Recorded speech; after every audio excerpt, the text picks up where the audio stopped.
வாக்குத்தத்த வசனம், கர்த்தர் ஈசாக்கை ஆசீர்வதித்தனால் அவன் 100 மடங்கு பலனடைந்தான்.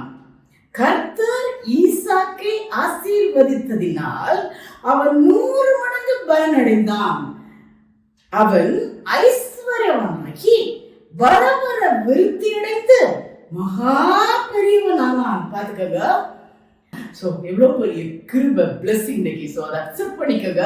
யாராவது பிஸ்னஸ் பண்ணவங்களா இருந்தீங்கன்னா அந்த வசனத்தை அக்செப்ட் பண்ணிக்கணும். உங்களுக்கு 100% பிளெஸிங் இருக்கிறது வரைக்கும் ஐயோ எனக்கு ஒன்றுமே இல்லையே, என் வாழ்க்கையில் உயர்வே இல்லையே, பிஸ்னஸ் எனக்கு ஆசீர்வாதமா இல்லைன்னு சொல்றீங்களா? இன்னைக்கு அதுக்காக ஸ்பெஷல் ப்ரேயர் இன்னைக்கு ஈவினிங் வீடியோவில் இருக்கும். தயவு செஞ்சு கூட சேர்ந்து அந்த வீடியோ கூட சேர்ந்து என் கூட சேர்ந்து ப்ரே பண்ணுங்க. 100% பிளெஸிங்கை பெற்றுக்கொள்ளுங்க. God bless you.